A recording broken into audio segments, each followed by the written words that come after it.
How could a society take such a stark difference from being secular in many ways, allied with the West, to being in probably one of the top 5 enemies of the West, and a lot more authoritarian, obviously not secular anymore? Khomeini pretty much stepped in claiming to be the sole representative of God on earth. He imposed a new religious dictatorship. And my father said, after 37 years, I'm not going to hang on to power by soiling my hands with the blood of my own people. He voluntarily left the country. If Iranians don't have a favorable view of the US, who else could intervene in Iran? To what extent could the West intervene? They lie when they say it's America. Our enemy is right here. What superpower are you talking about? This regime is not able to even support the most basic needs of its citizenry.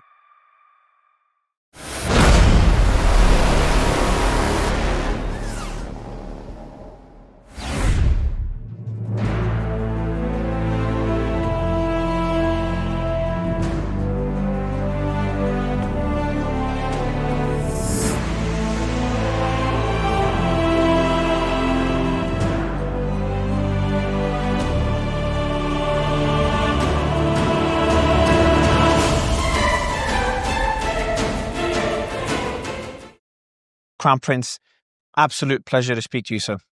Thank you so much for having me on your program. Not at all. I think the circumstances now for us to chat after Trump's inauguration is perfect timing.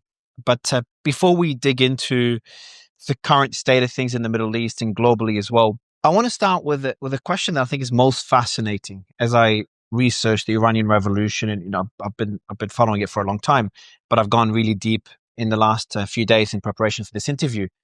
Is the perception, not even the perception, the reality in Iran pre-revolution in 1979 and the post-revolution Iran. It's like a completely different country.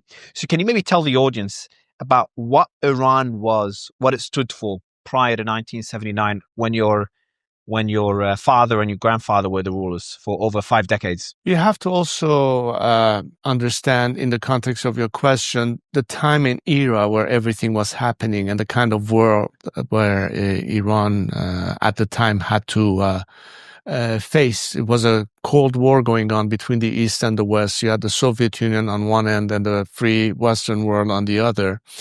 And pre-revolution, Iran was on track for prosperity, for progress. We have the steady growing economy. People's livelihood was becoming better and better every day as education was becoming more and more a factor, that Iranians were able to study abroad, come back to their country, and start contributing to the betterment of our country. We had, parallel to that, also a phenomenon which took root into two extreme forces that were against that progress. One was emanating from the traditional clerics, including Khomeini, who was very much opposed to the kind of liberal reforms that my father was trying to bring into Iran, which included, of course, the emancipation of women and their participation in various levels of Iranian governance. This is something that was frowned upon by the conservative clergy on the one hand. And you also had the Marxist forces who were against Iran's alignment with the West, and they were basically always bringing about the argument of anti-imperialism or what have you. And the combination of this Marxist left and the Islamists led to what created the environment for revolution in Iran against the previous regime. As a result of it, of course, this regime took power, and from the very beginning, its entire raison d'etre was to export this ideology beyond Iran's border across the world, using Iran as a launching pad. In other words, it was not a regime dedicated for anything it claimed to be, to serve the nation's interest or the Iranian people's interest. To the contrary, it took Iranians hostage in the first place and used Iran's resources to be able to carry out that agenda. So the contrast that you see is between a country that was moving forward and then was propelled all of a sudden a few centuries back in a very medieval type of mindset. And part of it was perhaps because people, in a sort of naive way, did not think that so much harm could come as a result of a so-called religious government. By the time they realized what Khomeini was all about, it was too late. And then we can dwell more upon it as to the phenomenon that where Iran is today as opposed to where it was 45 years ago. Yeah, I think this discussion will mainly focus on current events. Obviously, under Trump, there's a lot changing, but also, and of course, when it comes to Israel-Gaza war, but also where Iran will be in the next 5 to 10 years, in your opinion, or where it could be.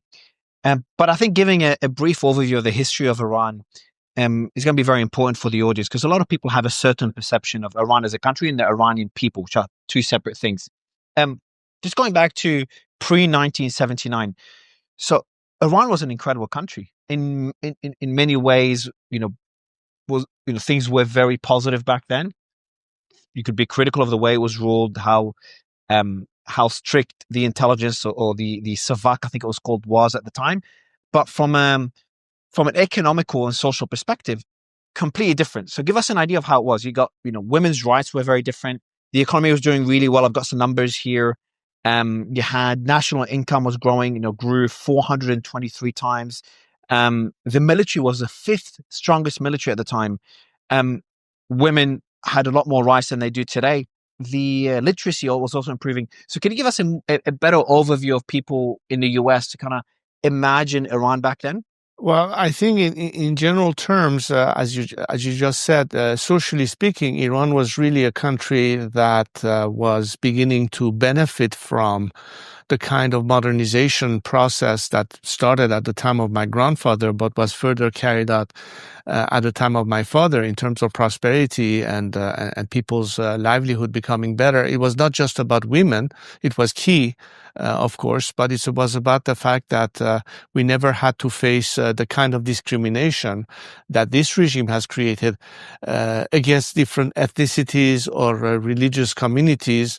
Iran was a country where people of different faiths were living together in peace and in harmony.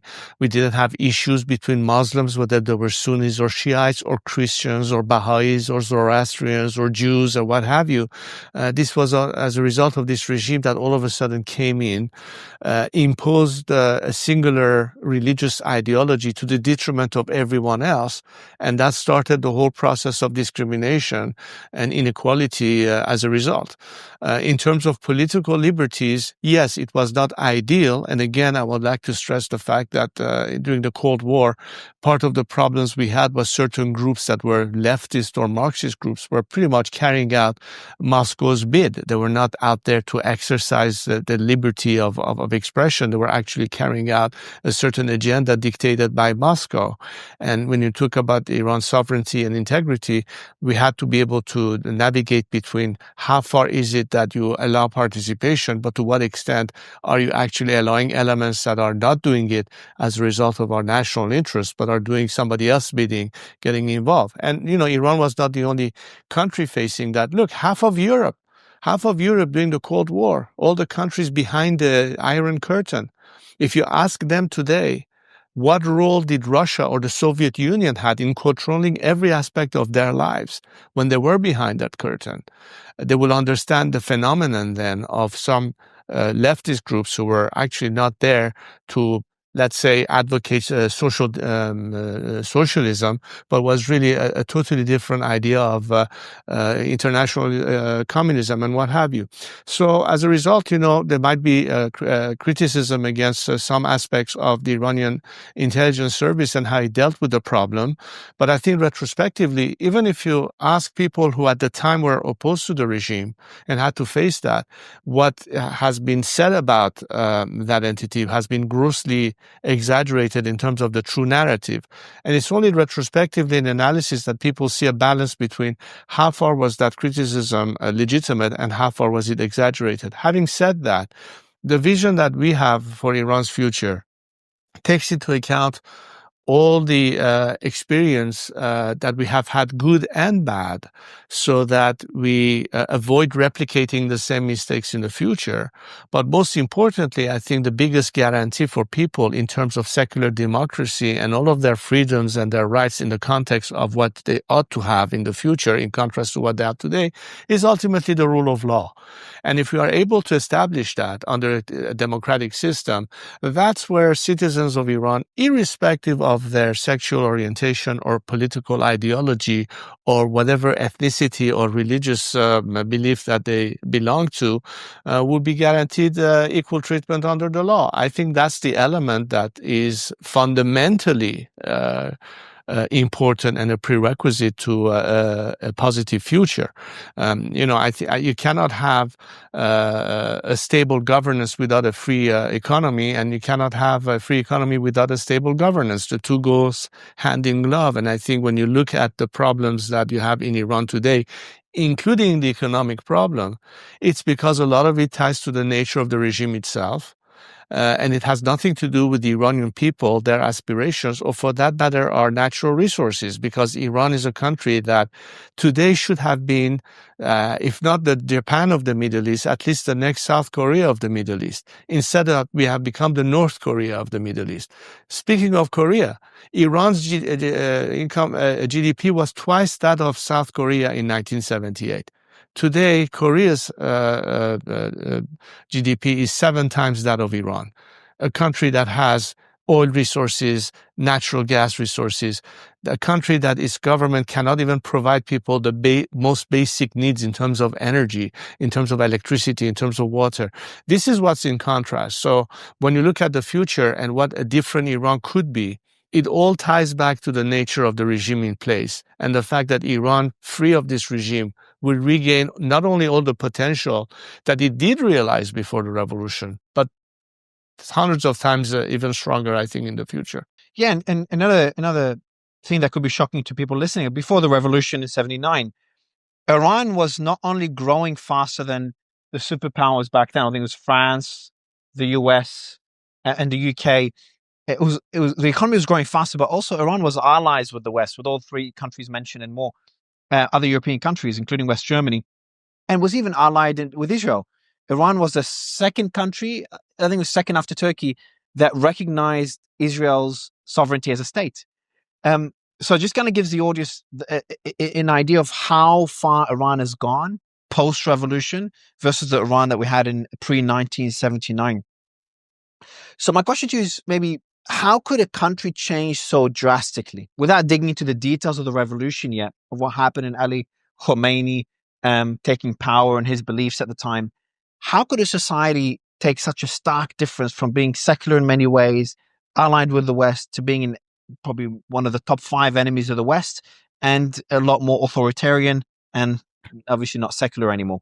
The way the regime took hold had its initial grounding into religious doctrine, in the sense that the revolutionary fervor was pretty much agitated and led by Khomeini, who brought in a concept that was in fact quite contrary to the tenets of Shiite religion. He talked about the governance of God on earth, velayat faqih.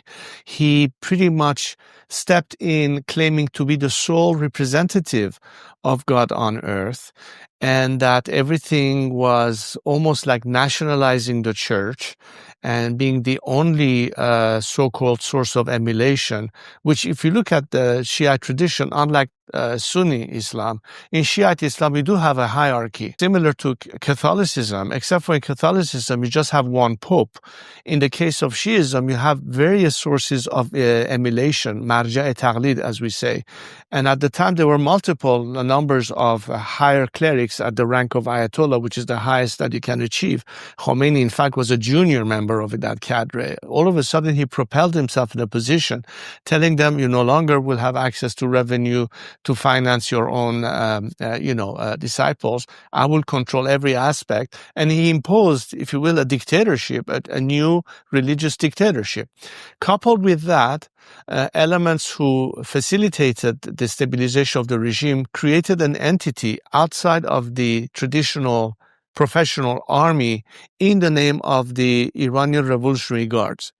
It was initially designed to protect the regime from any potential threat coming from the regular army. And as you may remember, the war between Iran and Iraq broke out fairly soon after the revolution. And in fact, the role of the IRGC at the time was to keep in check the military at the borders as they were engaged in war against the invading Iraqi forces, creating a buffer, if you will. And the whole strategy of the regime from the very beginning, and in fact, let's not forget that in 1982, when Iran had reclaimed most of the territories that were invaded by the Iraqi army, Saddam Hussein, and in fact, as a matter of a United Nations resolution, was willing to repay Iran for the war damages caused as a result of his aggression. Khomeini rejected that. He said, we have to keep on fighting and we will ultimately,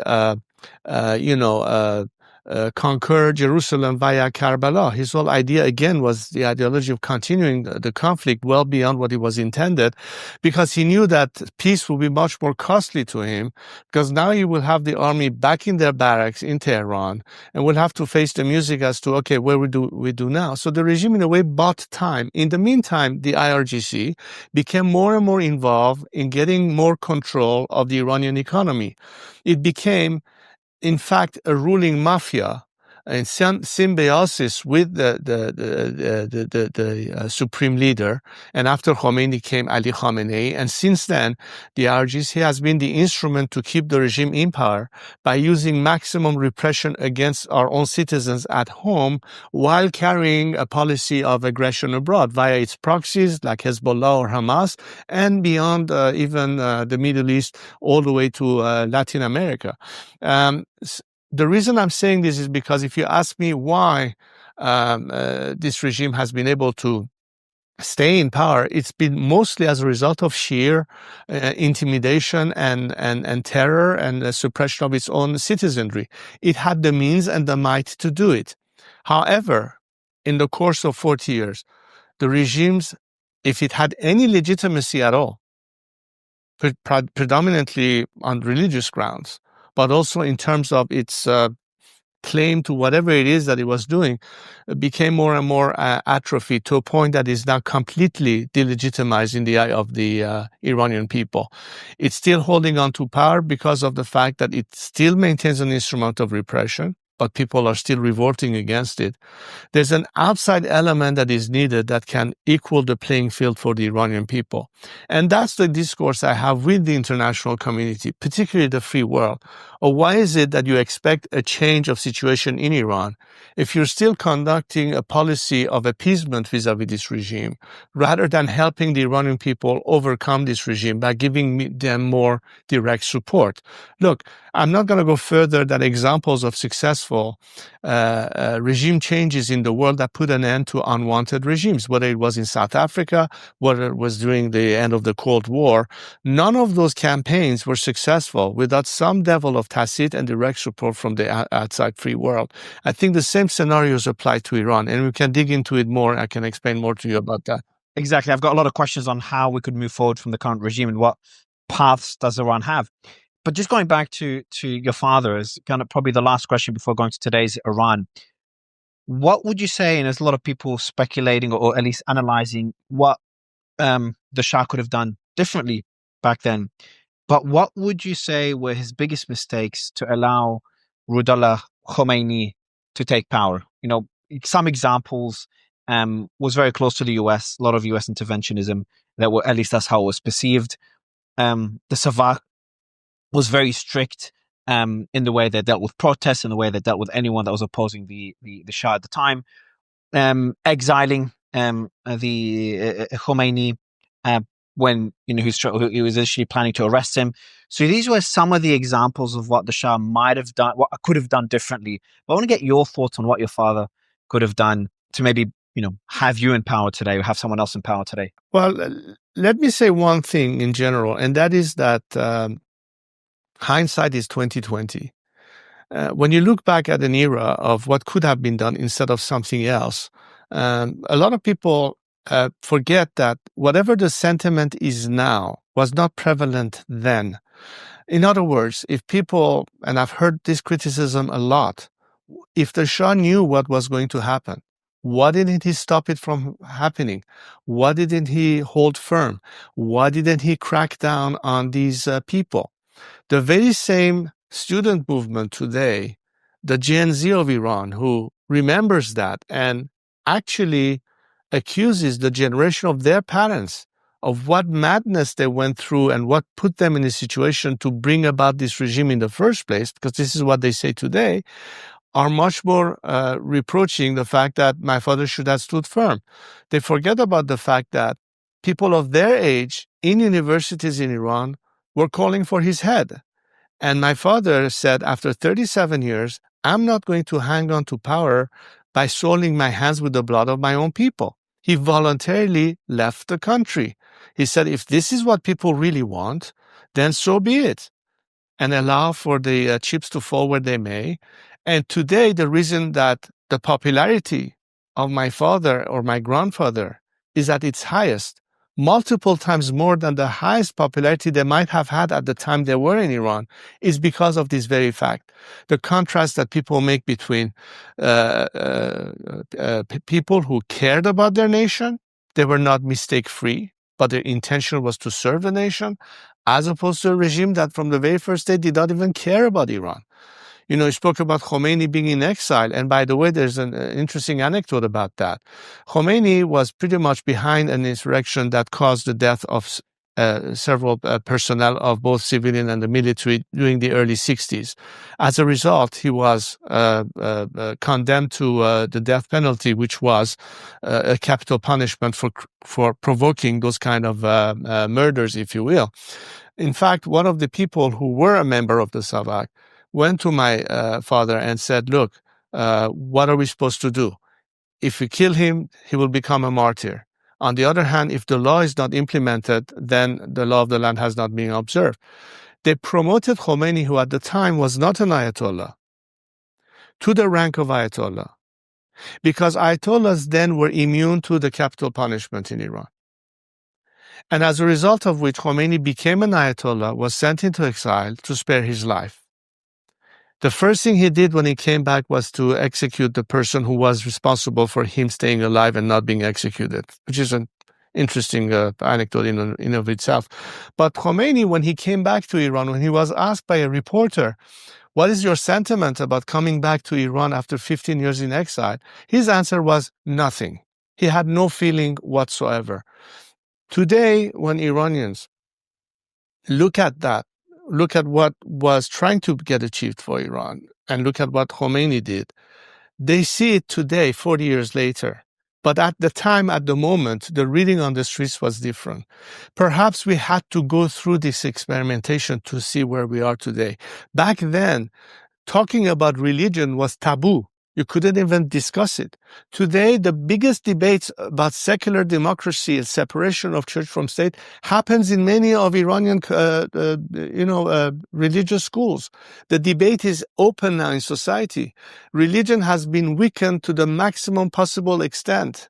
Clerics in Iran realize that people are moving away from religion. In fact, they convert to other faiths. Mosques are empty. What is responsible for that phenomenon? Again, it's the regime itself. And in contrast today, this is a collective, experience that has been now collected by the Iranian nation. And when you talk about the Muslim world in general, I would say that Iran is way ahead of the pack in the sense that they understand the consequences of life under religious dictatorship. They understand the consequences where elements that are tied to a religious doctrine could take things in a different direction. Look, even in the case of Egypt, when the Arab Spring occurred and the Muslim Brotherhood was coming in the picture, what was the reaction back then in Egypt proper? These are sort of experiences that the Middle East in general, whether in the Sunni world or the Shiite world, had to experiment with. And look at what people look at the situation. In fact, the phenomenon of religion itself, if you look at what MBS is doing in Saudi Arabia, is very different than with the generation of his parents did. Same contrast exists in Iran today between the Gen Z of Iran today and the generation of 1978 or 1979. And I think this is part of the collective path that we had to go through for the past 40 years experimenting with this religion. A lot of people expected a very different outcome to what we had after 1979. I think it's a big learning lesson there. And I remember in one of the interviews I was listening to, there was a journalist that said the day I realized that we messed up was the day I just saw all these dead bodies from all the executions, the people executed once Khomeini came into power. And I think that was a big turning point, but it was a bit too late. And Khomeini was very quick in making sure he's got control over the military, control of power in Iran. And we have today's Iran, which is very different to the Iran under your father. What's really shocking, though, is that the support, I looked at independent surveys, the support that you have in Iran is about 80%. In 2024, we got one institute that said your support is at 79.9. Another one highlighted that 80% of Iranians supported yourself and your father. But it seems all the protests post the revolution, especially the one a few years ago, when that girl was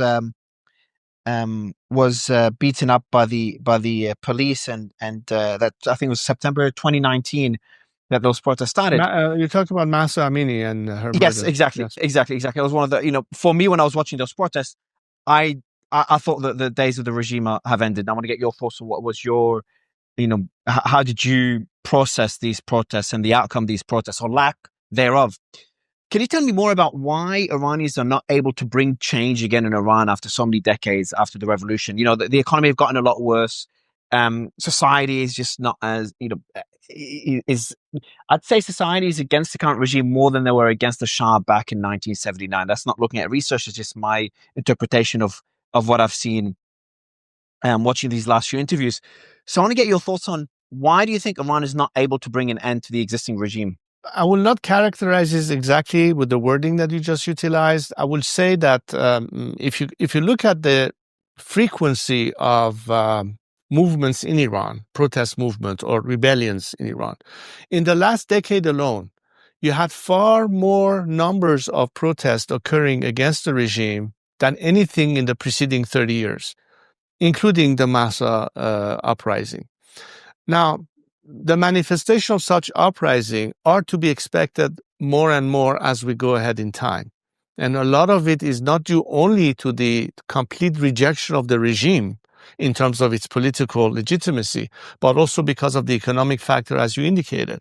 Today, the Iranian currency is at its lowest devaluation ever. $1 is exchanged at 195,000 tuman. That's almost 15,000 times more than what it was at the time of the revolution. Not to mention the poverty line, which is 60%, inflation at 40%, the fact that the most basic needs of society are not being provided. Businesses and schools have to be shut down because there's not enough power supply, electricity, or what have you. All of that in the circumstances of a continued campaign of repression. But the Iranian people are fighting. They are still resisting. They are still moving. And one factor that is critical is that today, and part of why I have such level of popularity among Iran, is because we are finding ourselves back in the narrative of our sense of national identity. That's very important to understand. A sense of national identity is critical for Iranians. In fact, when Mahsa Amini was murdered, some people try to characterize it as an issue related to a particular ethnic group, meaning the fact that the Kurds of Iran, who of course have been also subject to a lot of maltreatment by this regime. But Mahsa's mother said Mahsa was a daughter of Iran. Let's not make this an ethnic issue. It's an Iranian issue. And that shows you that irrespective of what part of Iran you may be of, whether you are from Azerbaijan or from Kurdistan or from Khuzestan or from Baluchistan, today the Iranian people find themselves in this collective narrative of a sense of national identity. And that's very important to underline, because that's, in fact, the answer to a regime that from the very beginning talked about ummat. Ummat means those pertaining to a particular faith. It had nothing to do with Iran as a territory, as a sovereign nation, as a nation state, if you will. That's important to underline. And if you look at the slogans today, if you look at how people react to this regime, they find themselves in that narrative. So the alternative that we represent is all that is about our national identity vis-a-vis a regime that always denied it to us. That's factor number one. Factor number two is the fact that the regime is becoming more and more weak as we speak. So there are elements of fragmentation that we're beginning to see. One phenomenon which is very important for our audience to detect is the fact that if until the last few years, the narrative of reform was still being considered as something to hope for in terms of bringing gradual change to the system from within, that narrative is now completely gone. We have elements who belong to that camp, if you will, yesteryear, who now want to join forces with the rest of us who from the very beginning were advocating a secular democratic alternative to this regime and are now, moving in this direction. Case in point, I will name the name this time because he has been very vocal about it. I'm talking about somebody who was a right-hand man to Ali Khamenei as the editor-in-chief of Kayhan newspaper, which is the equivalent of Pravda during the Soviet era, if you will, was actually quite pro-regime from the beginning, a revolutionary, who today says we have to work together with Reza Pahlavi, join hand with him, and usher in a transition to a democracy beyond this regime. These are the factors and phenomena that will indicate how the paradigm is shifting within Iran, not just within people who are in complete parallel world to the regime, but elements who belong to the regime who are now beginning to defect to our side. Now, the only missing ingredient, however, to answer your question, why is it that we have yet to see complete success, is two things. Number one is that the critical mass is not quite there yet. By the time we reach about 5% of society totally mobilized, and that's a matter of coordination at home, I think that's where you will see the shift completely occur. But there has to also be an element of external support. And that's why I've been advocating as an approach that it's not sufficient to simply have a policy of maximum pressure against the regime, meaning economic sanctions or what have you. But there has to be a parallel policy of maximum support to invigorate the people, to give them more means on a more equal field of be able to bring about change from within Iran against this regime. But by who? Because about 80%, that's independent surveys, about 80% of Iranians also have an unfavorable view of the US. Now that contrasts what we saw in protests where protesters, I remember, did not want to step on the Israeli and American flags back then, which was pretty surprising to many. But surveys do show that most Iranians are not too happy about the US. Maybe it comes to sanctions, maybe the ideology back, the media in the country. But if Iranians, you might disagree with those numbers, but if Iranians don't have a favorable view of the US, who else could intervene in Iran? And to what extent could the West intervene? In what ways? Well, what I hear is different than what you were just saying, because among slogans that have been chanted in Iran, I would say it in Farsi first and then translate it to English. دروغ میگن امریکاست، دشمن ما همینجاست, which means they lie when they say it's America. Our enemy is right here. These are slogans people are chanting in Iran in protest against the regime. So whoever is trying to persuade the world that Iranians are actually anti-American, look, throughout the past 4 decades, more often than not, Iranians have shown their sympathy to the West and, as a matter of fact, to America. Let me give you a tacit example. When 9/11 happened, there were celebrations on the streets of many Arab countries, from Cairo to Riyadh to Beirut to other places. The only country where the same evening there were candlelight vigils in sympathy to the victims of 9/11 were Iranian people on the streets of Iran. The only country in the Middle East who did that. That should be a key indicator to you that 9/11 that happened years ago, already people were showing their sentiments towards America, let alone today. And the fact that, and I think perhaps I had something to do with it by breaking the taboo and traveling to Israel a couple years ago and say that a different Iran has no war or quarrels against any country, whether it's the Israeli is or the Jews or our neighbors in the Persian Gulf, the Arab countries, and the fact that since then you've seen that in many demonstrations around the world, more often than not, you see that along Iranian national flag is the Israeli flag, and in fact, even in Iran, they're demonstrating that. This is all to show that the narrative that the Iranians are anti-Western, anti-Jewish, anti-this is absolutely false. That's the narrative that the regime wants the world to believe. But Iranis will be first to tell you that this is not at all true. In fact, the reason, and I'll tell you the reason, it's not just a blind affection. The reason they appreciate the free world, led by America as the greatest democracy on the planet, so to speak, is because of the values that we share with them, the values of human rights, of liberty that is incorporated in the American system and many of the Western democracies. That's the commonality of values that Iranians share with the free world. They are only kept away from this world because of this regime being that wall that divides us from the world.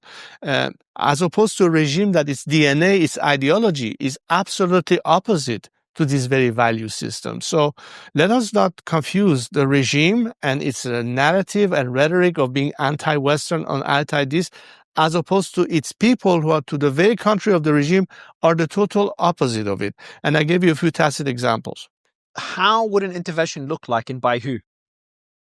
Well, I wouldn't use the term intervention because that's not what we are asking for. And I understand that the current administration, at least let's be very, very, very clear about it, doesn't want to get entangled in any kind of involvement as they had witnessed previously in the case of what happened in Afghanistan or later on what happened with Iraq and what have you. The scenario that I've been calling for all along has been a change that ultimately comes from within. It is based on a campaign of civil disobedience and basically work stoppages and labor strikes to paralyze the regime from within and forcing it to collapse. None of these scenarios require outside intervention, whether of a military kind or otherwise. In fact, it's in order to avoid that I'm proposing this scenario of change, which is something that is music to the ears of any foreign citizen, particularly if you're looking at America in this perspective under the Trump administration. They don't want to have boots on the ground over there. They don't want taxpayers' money to fund this kind of campaigns. I'm a taxpayer here. I don't want my money to be spent this way either. And I will tell you that in terms of what we require, in terms of boots on the ground, we have them already. It's the people of Iran on the streets of Iran fighting every day. They are the true boots on the ground. And number two, there's plenty of resources that could be used to fund this kind of campaign without using a single dollar or pound or euro of any foreign government. It's frozen assets of the Iranian people that could be repurposed to fund this kind of campaigns. It's a matter of, making it happen, finding the legal procedure to do that. Meaning that it's no longer yet again getting involved in some adventure in the Middle East. And I would particularly emphasize that unlike scenarios that were ill-prepared and were terribly, grossly mishandled, the worst case was perhaps what happened in Iraq after the fall of Saddam Hussein and de-Baathification, that we're talking about a process that is a controlled implosion, that there is something that will fill the gap post-regime collapse. We're not talking about vacuum. We're not talking about mayhem. We're talking about a controlled implosion. And that scenario is part of my overall strategy of how to bring in that element of transition. But we have to be able to work with critical governments that can help us in that process. And by helping us in the process, it's not just because it benefits us. It benefits them too in many ways. But most importantly, it will avoid scenarios where yet again they'll have to be dragged into some long-term unknown conflict in the region. And I can also explain more about this if necessary.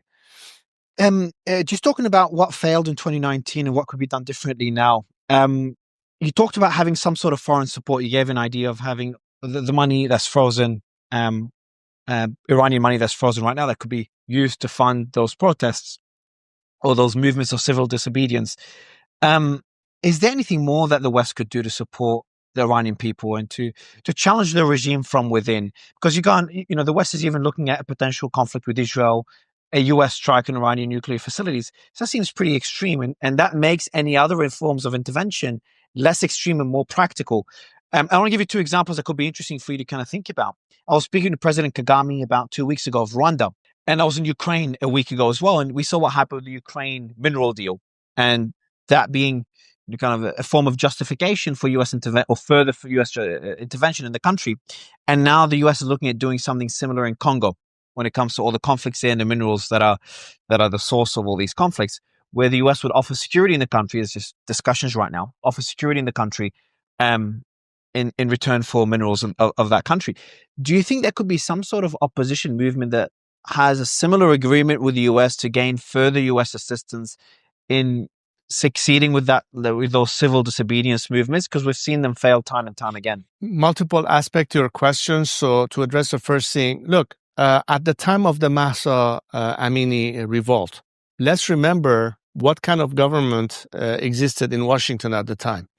It was a government that has, at the basis of its policy, in contrast to President Trump's first administration of maximum pressure, an approach of total appeasement, in the sense that not only pressure was removed from the regime, they in fact didn't impose the sanctions that had been called for, which were the oil sanctions on Iran, which led Iran to have access to almost $200 billion worth of money as a result of selling oil to China that they shouldn't have had in the first place, which serve the purpose of not only keeping it afloat financially to maintain its repressive machine at home, but to continue financing its proxies abroad.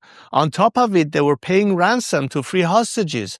It was not a few weeks after the payment of that ransom that October 7th happened.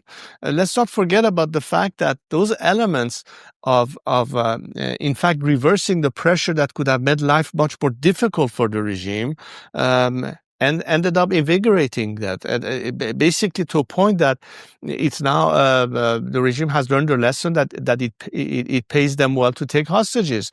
Many governments in the West are succumbing to the same hostage blackmail, and there are some elements that I can give you that in fact sort of included myself in the process of being denied participation in some meetings as a result of pressure coming from those governments. The Munich conference, correct? Like the Munich conference or the appearance I was supposed to have at the Commission on Foreign Relations of the Dutch Parliament, again, as a result of their governments putting pressure because they were afraid that some hostages would be taken or God knows what else.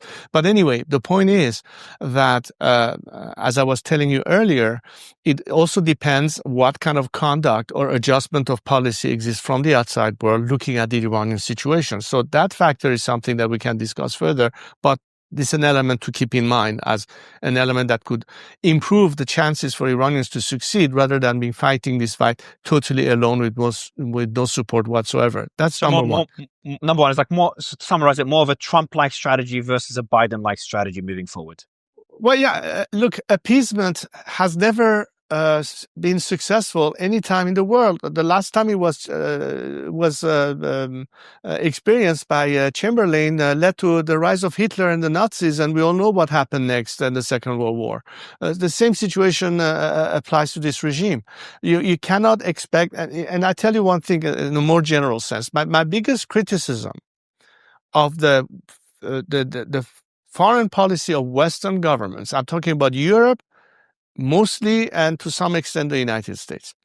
It is the fact that from the very beginning, there was a misread on the nature of the regime. And most of their policy was based on an expectation of behavior change by the regime.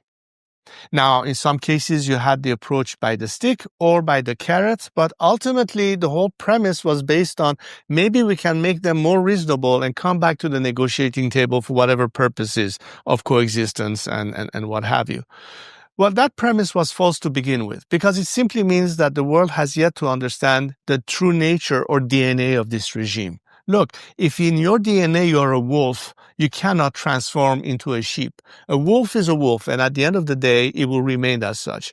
And if you look at it the way I'm proposing, all these years, We have seen a failure of diplomacy because it was still based on the same premise that I explained to you was flawed to begin with, as opposed to a reset of policy of saying, look, the problem lies in the regime itself.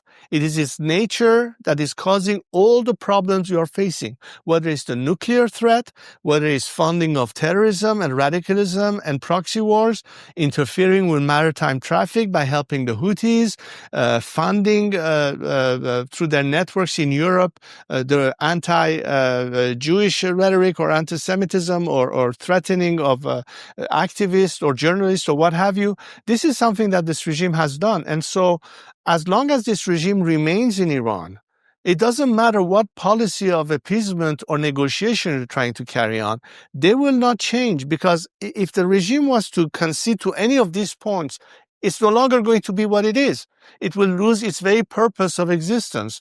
The solution, therefore, is not to expect any change to be brought about by this regime.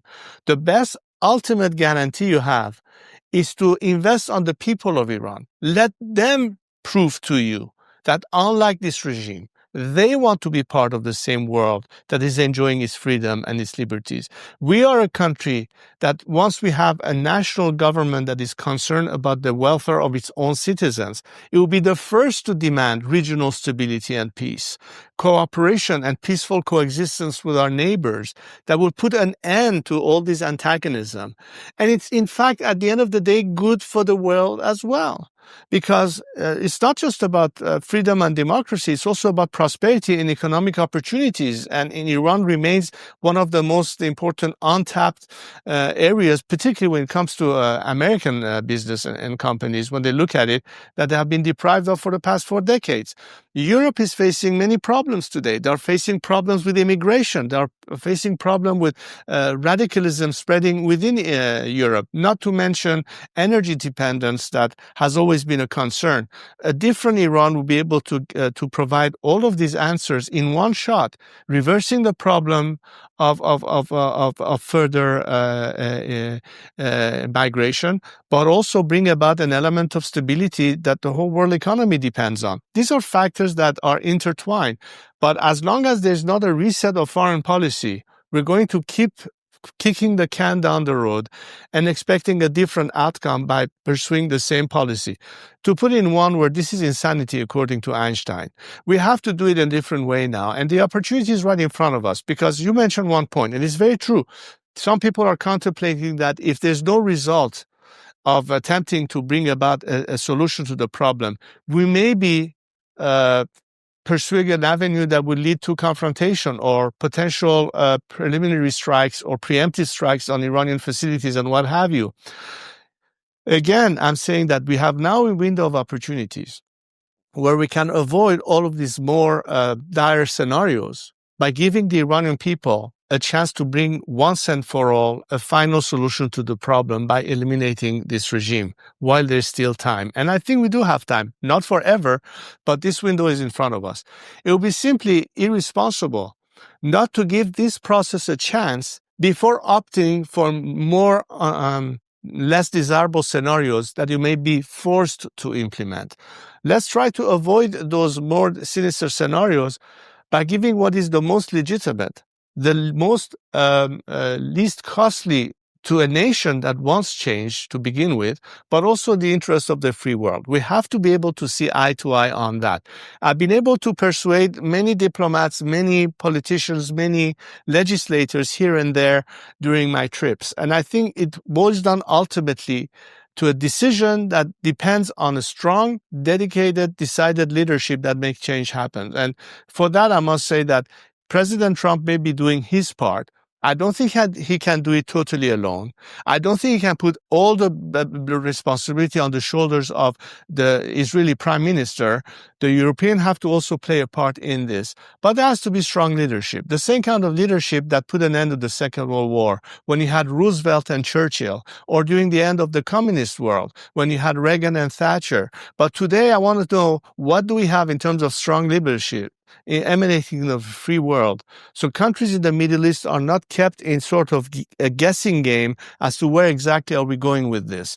If these issues are clarified, I think we have a fairly good chance of succeeding without having to contemplate more dire scenarios down the line. What about the idea of it's going back to the idea of a Ukraine-like deal? Have you even had some such discussions recently? You're the face of the Iranian opposition, where you talk to leaders, say, we do want your support in some form. Not talking about boots on the ground, not talking about military strikes, but support to the protests, so they do succeed, unlike in 2019 and prior. And in return, we could do a deal similar to what Ukraine and the US are about to do, or what's being discussed in Congo. Look, I don't think any of us, including myself, will ever claim that we have a mandate to decide on behalf of the Iranian people or for the people, because we're not mandated for that. I'm fighting for the liberation of my country. I think that a dedicated national government that will take into account Iran's national interest, but will be realistic enough to understand that it takes two to tango, will have the proper way of approaching how we can maintain our national interest at play by having the proper way of conducting business with the outside world. Let me give you some examples. Iranians are terribly upset about the fact that this regime has conceded too many points, let's say, over the Caspian Sea as a result of the weakness of our regime. Or now China is just leasing for long-term some islands in the Persian Gulf. These are sort of one-sided, unfair deals that obviously is an affront to our national interest. Having said that, of course, I think that an Iran that will be open for transparent, good, healthy economy and business will be able to find the appropriate solutions that will be win-win, both in terms of our national interest as well as the interest of a foreign country. But I'm not in a position right now to make any concessions, nor would I ever want to be in a position that I have had to, condition, have a string attached to our liberation by promising this or that to any foreign force. I will never do that. As a nationalist, I simply do not see myself ever committing to any such commitment. But I can say in a realistic way, look, an Iran that is free, an Iran that will have a government concerned and dedicated to our best interests will be hoping for, calling for your involvement. We need your technology. We need your investment. We need your entrepreneurs to be part of that picture. That's part of my Iran reconstruction and prosperity project. I've been talking to a variety of entrepreneurs, of a representative of business leaders in America and elsewhere, that Iran needs a lot of that in order to restart our economy. Those kind of issues, of course, we can talk about. But this is very different than giving a concession over this or that in exchange for a liberation campaign. Yes, I'm not usually an advocate of U.S. intervention because historically it hasn't worked too well, but there are cases where it makes sense. An example is Congo. What's happening in Congo is heartbreaking, and if U.S. intervention brings peace to the region, so be it, because it cannot get any worse than decades and decades of brutality and war, or even genocide. And Iran is less extreme, obviously, but is a good example because the alternative seems to be significantly more concerning, and that's a direct war between Iran and Israel, or Iran and the US, or both. And that's why I'm kind of pressing on that question. When I asked President Kagame the question, he was open to it. He's like, I'm open to such a deal, potentially doing a deal with the US that brings stability to Congo, and that led to the potential negotiations that are happening today. So that's why, Crown Prince, I've really pressed on that question, because I think it's not common that I advocate for potential intervention, not military intervention, but support in some way to the protests. But I worry the path Iran is heading right now, especially with the risk of a conflict. So that's why, again, seeing if you're open to such discussion, if that was on the table. First of all, I think you have to look at Iran as its own scenario. You cannot compare Iran to Afghanistan or Iraq, or for that matter with Congo. I mean, we're talking about a completely different situation. And I think there's some element that we also have to look back at how Iran and what role Iran had pre-revolution, as we spoke about it a little bit at the beginning of our interview, that it was in fact an element of stability for the region.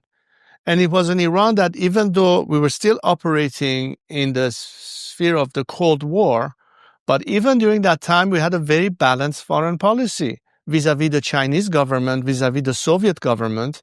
It was not only vis-à-vis the West. Having said that, Iran had cordial relations with our neighbors. I think a lot of Arab countries could attest to that fact. We had good relations with Pakistan. We had good relations with India. We had good relations with the Turks. We had good relations with Israel. I don't know if there was any country in the world at the time that Iran had any kind of negative or bad relations with. Everything changed since this regime came to power.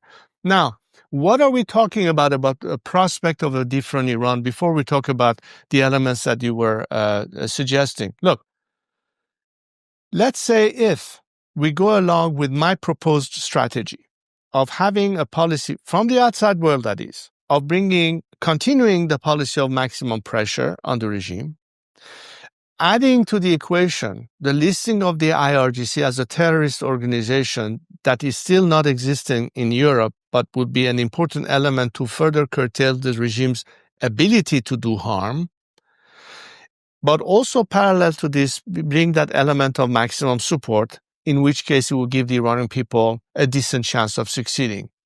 These two factors combined will lead us to a third element that I would like to also bring as a matter of consideration on the table, which is very important for the transition aspect.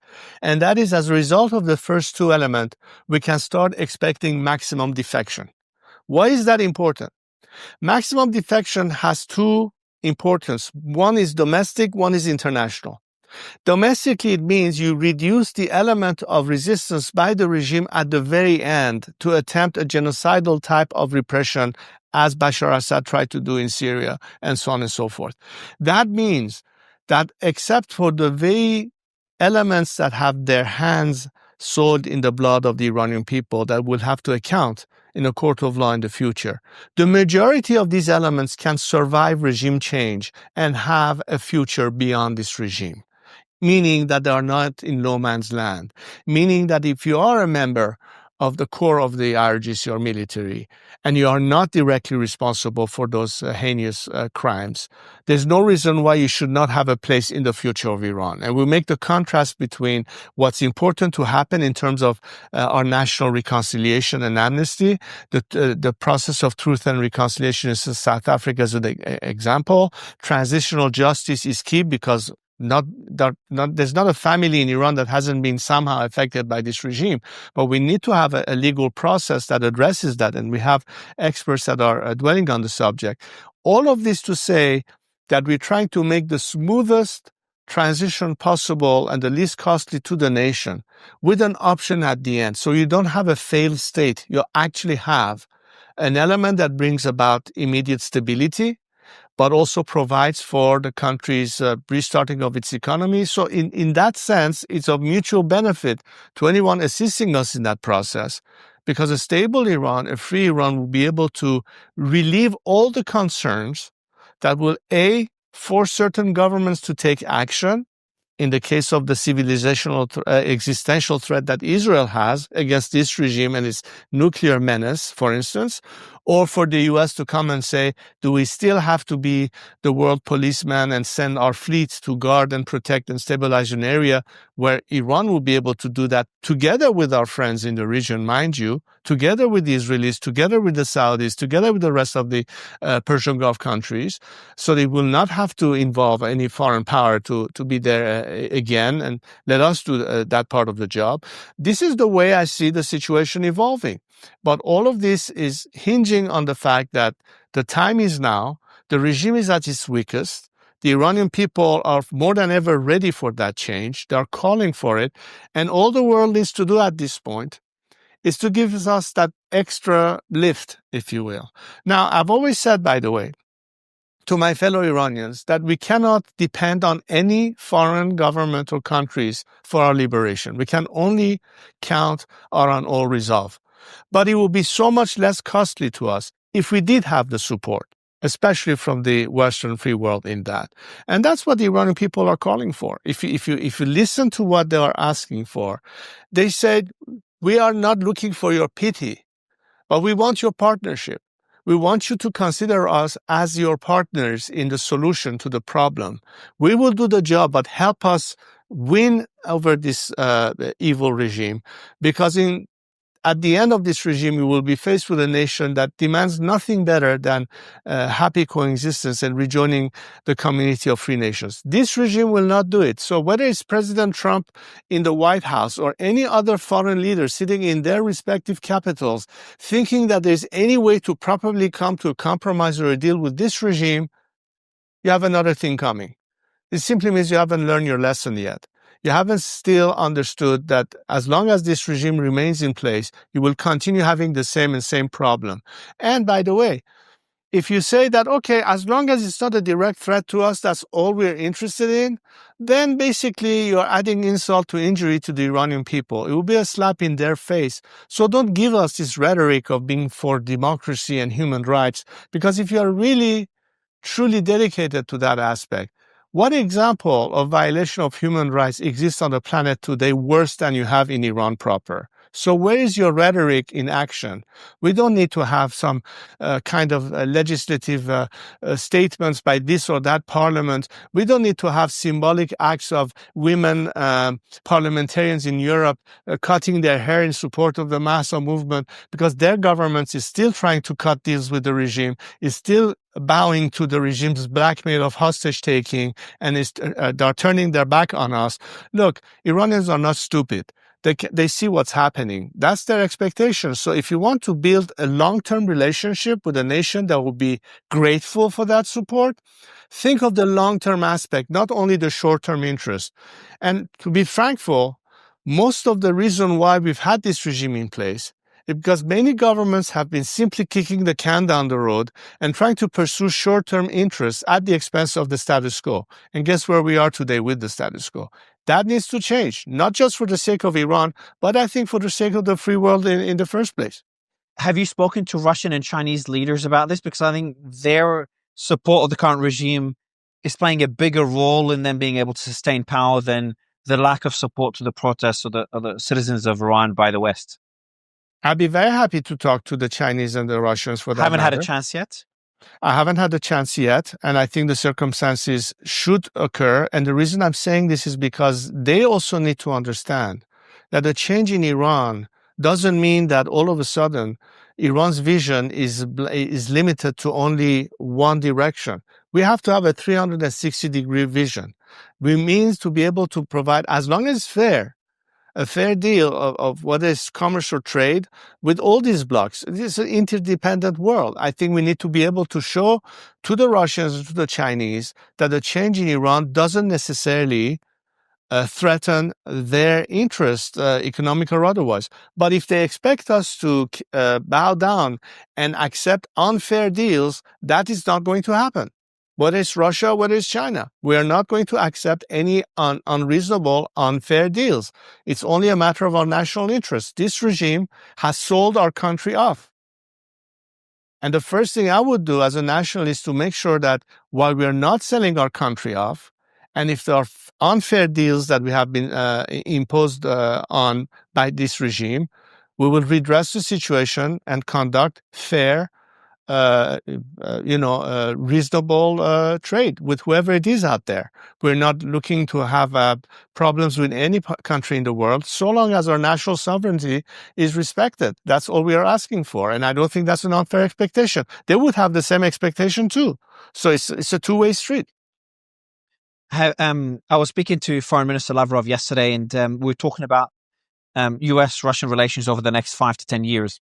I made a statement about 2 months ago now that I would not be surprised if there's an alliance. We're back to an alliance, not normalization of relationships, but an alliance between US and Russia over the next 5 to 10 years. Unpopular opinion, but things are changing really quickly. What do you think? It's starting to feel Iran is becoming, I know it's still a superpower, but it is becoming a bit of a pawn in this struggle between China, the US, and Russia. If we do see normalization of relations or an alliance between US and Russia, what would that mean for the current regime in Iran? As far as Iran is concerned, they certainly are not happy at all about what happened recently. The complete dismantling of their proxies, the loss of a key regional ally in the form of the former regime in Syria, The fact that beyond their huffing and puffing, example, their campaign of retaliation against Israel that proved to be a dud at the end of the day, having spent billions of dollars in that campaign that could have otherwise served, helping the Iranian people who are starving and their salaries not being paid, or constant electrical outages and what have you. What superpower are you talking about? This regime is not able to even support the most basic needs of its citizenry. They're being placed as a pawn, of course. In that geostrategic game, the regime has served its purpose, including in the campaign against the Ukraine by Putin and getting, drones from Iran and what have you. But, I think the long-term vision, I try to imagine myself in the shoes of the leadership in China and Russia right now. I don't think anybody takes, in terms of long-term solution, any serious consideration of this regime, because I think as far as the Chinese footprint in Iran is concerned, even though they would like to have one, but it's been minimal. It could have been even more than it is right now. And the reason it's not at the level more than what it is right now is because I think that they also know that this regime is not viable and will not sustain itself for too long. So I think in that sense, the reevaluation perhaps is certainly going through their minds. It is not unrelated to what the West is willing or prepared to do. Some of these discussions I'm not privy to. I can only speculate, and I don't like to speculate. I'd rather talk about facts than speculation. But to the extent that we can envision what could be happening right there, it might be a reset of what can happen in the region. But if you look at it this way, I mean, honestly, if we look at the last 50 years in general, the latter part of the 20th century leading into the beginning of the 21st century, there's no question that the world overall health and stability had been highly compromised, mostly as a result of what's happening in the Middle East, and solely as a result of the regime in Tehran to begin with. No matter how you look at it, the impact of this regime has been devastating in more than one aspect, not just to the region, but to the world in general. That includes the big powers. That includes the American bloc, the European bloc, and of course the Russians and the Chinese. So if you look at it in what could be the prospects of what would be different if Iran was to change, I honestly believe that we're not going to be in a zero-sum game between the old East and West conflict that we used to have. It's going to be quite different. And I think Iran can yet again prove that it is instrumental in bringing about the element that everybody was hoping for.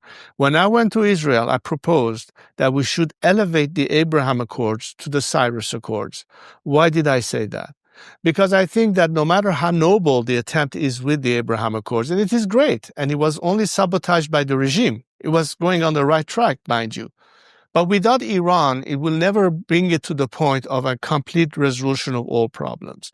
It will not be an element that will ultimately make it possible to have viable peace. It will not be possible for the realization of an independent Palestinian state. It will not be conducive to anything that will allow for all these unfolding scenarios to occur. Everything is hinging upon a change in Iran. That's what makes my role relevant in this. That's what makes Iran relevant in this. And I'm not saying it only because I'm after my own country's interests. I say this because I also believe that it is in everybody else's interest, predominantly our immediate neighbors in the region, but also the world in general. So that's where we are right now. We are in a situation where we can address all these issues while there's still time. I think the options are on the table. I think the options that I provide is the most reasonable, least costly, and most likely to succeed.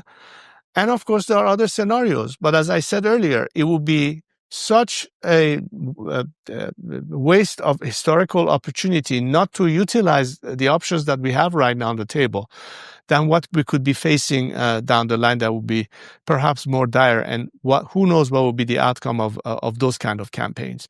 This is one that will be putting an end to a problem that threatens us all in one shot.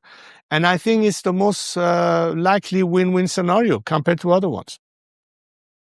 Crown Prince, you've been, as I listened to you in this interview about prior, you've been very pragmatic when you come up with solutions for the country. You've been very focused on Iran first, freedom focused as well. And something I noticed is that you're, in a way, averse to power in the way you've answered different questions and you positioned yourself. And you've got a pretty clear, logical plan for the country. Considering all this, would you? I know you said you would be happy to facilitate the move to a new government if we get to that stage. But would you agree to lead the country, considering how much support you have? If I was in your shoes, like it just seems like an obvious yes, but you've been hesitant to say it, and when previously asked. So not sure if you're kind of changing your mind and you're becoming more vocal about, yes, look, I'm going to be open and I'm happy to lead the country if the citizens vote. So, again, I think that my commitment and my only ambition in life has been from day one to see to it that Iran is liberated, and instead of this regime, we have a proper secular democratic system in place. My only mission in life has been to usher in that new era and help facilitate that process. And I've accepted the responsibility of leading this transition. That doesn't mean that I'm running for office or that I have any personal ambitions down the line. And in fact, even if I did have that, which I don't, it would be putting the carriage before the horse. I really think that today, the biggest role that I can play for the nation is almost like the father figure. And in fact, today's generation, they mostly call me father. And I think that's the best title anybody could ever hope for or have.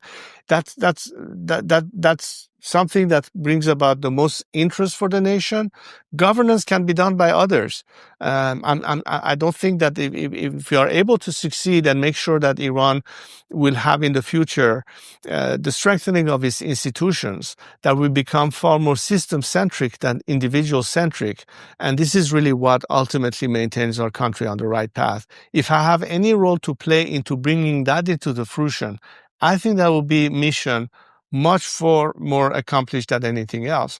And, at this point, let me be that father to help our nation survive. And let us focus on only the process that we are now facing right now and, not jump the gun into future solutions. I'm still committed to what I've said. Nothing has changed in my mind. But what I do realize today is that the amount of support, the amount of trust that people have in me puts me in a much more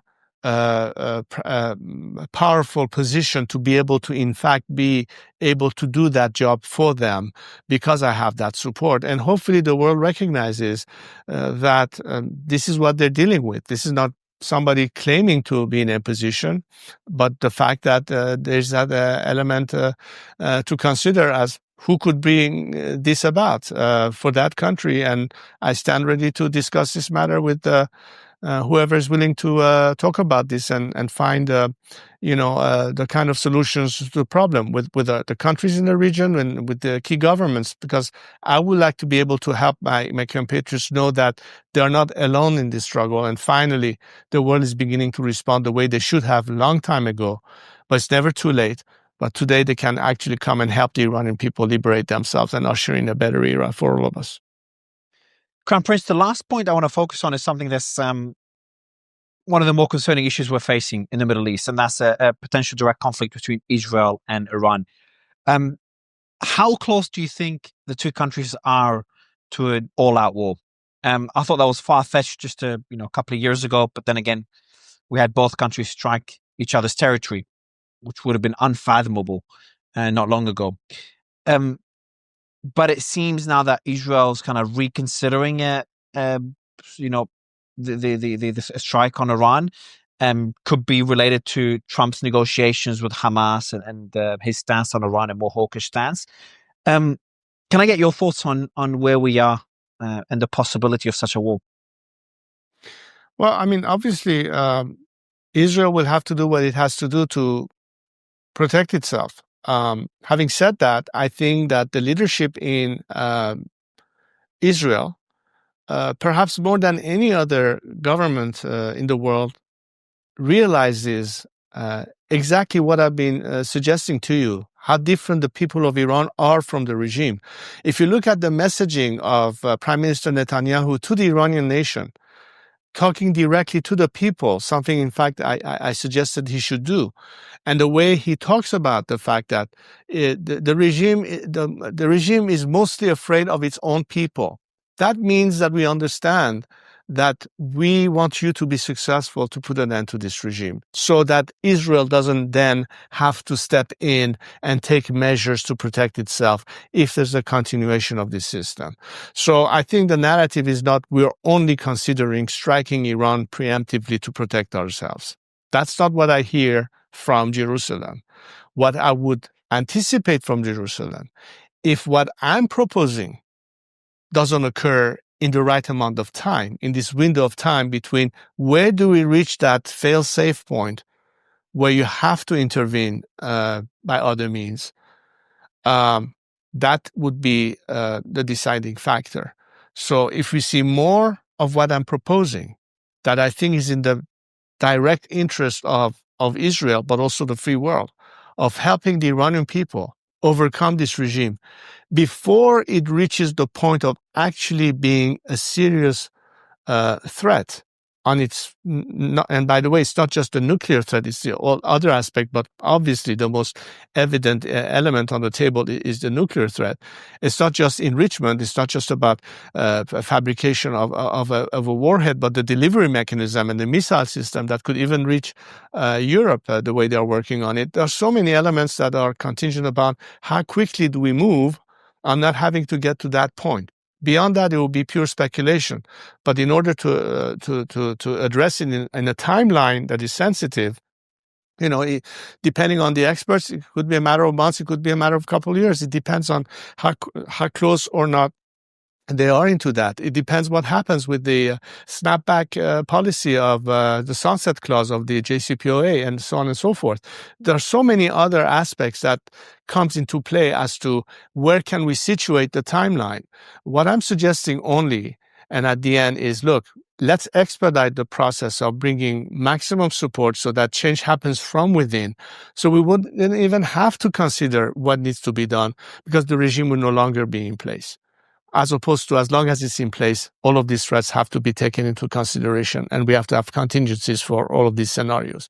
I hope that we opt for the solution that I'm proposing, so we don't even have to worry about what happens 6 months from now, a year from now. So essentially what you're saying is that if change from within does not happen soon, we could, and I don't want to put words in your mouth, but we could reach a stage where you would advocate for military intervention by Israel or the US to bring down the current regime, to weaken the current regime. And when I talk about military intervention, I'm talking about military installations, obviously nuclear reactors, and anything to weaken the IRGC. Well, as a matter of principle, I've always been against any type of military intervention. How could I say that as a nationalist? Who wants his country being subject to any kind of foreign attack under whatever reason it is? But it is in fact because there is a solution to the problem of not having to face that situation. I cannot stop the government of Israel, or for that matter, the United States, or any government, to take some measures. I don't have power over them on this. What I can do is to press upon them the fact that there is a way to eliminate the problem altogether by making sure that the threat itself is no longer there. The threat is the regime itself. And at the risk of sounding repetitive, but the fact is, this regime is the root cause of the problem. Once this regime is gone, all the other threats that is related to the regime is gone. Any aspect of proliferation of nuclear technology and weaponry is also gone as a result of change of regime in Iran. We have the opportunity to bring about that change within the next few months because Iran is ready. It's not like, well, do we know if the Iranian people are ready for that change? Look, the Iranian people have been ready for years. The Iranian people are urging the world to say, why don't you invest on us for a change? You have wasted 44 years and counting of time trying to deal with this regime and negotiate with them. Why don't you come and help us put an end to this regime altogether. I don't think that anybody in his right mind, whether it's in Washington, D.C., or in Jerusalem, or in fact in the capital cities of our neighboring countries, would have any problem with that happening. They may not voice it as clearly as I'm voicing it now, but I guarantee you that's what they're thinking. They know ultimately the solution is for this regime to no longer be there. So we have an opportunity to make this happen. And the best way to avoid having to face scenarios of military intervention or preemptive strikes or what have you is by making sure that the head of the snake is finally cut off and we don't have to worry about the threat anymore. That's the best course that could be done in the next few months, as I think the opportunity is there. As I said time and again, this window is not going to be open forever, but we should take advantage of this situation, especially knowing that the people of Iran are more than ever ready for that change, and the regime in Iran is at its weakest point it has ever been. This is a perfect storm. This is the perfect opportunity to put an end to the problem. I hope that the right decision will be made by key governments to understand that we can give that element a choice, because our next choice would be, absent of a complete change of regime in Iran, then we'll be forced to intervene militarily or throw in the towel and accept a fait accompli of this regime being a reality in this world. I hope that's not the conclusions that they're reaching. So I do hope that they come along with me on this approach and help us solve the problem for all of us, to the best interests of the Iranian people, but also, I think, the best interests of the region and the free world.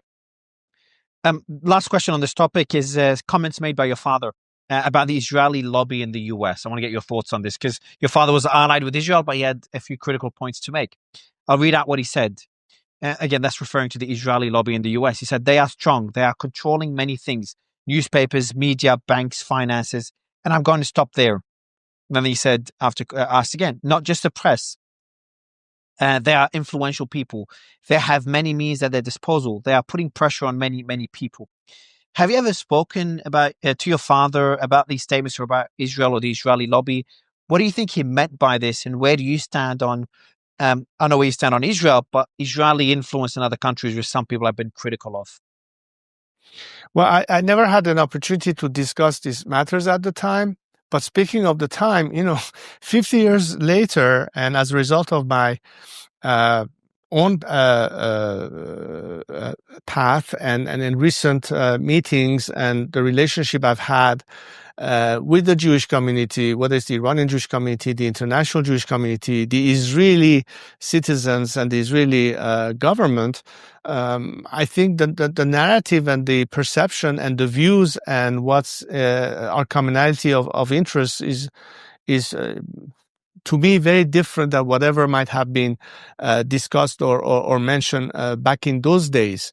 I think today, when you look at how Iranians express their solidarity and sympathy, and vice versa.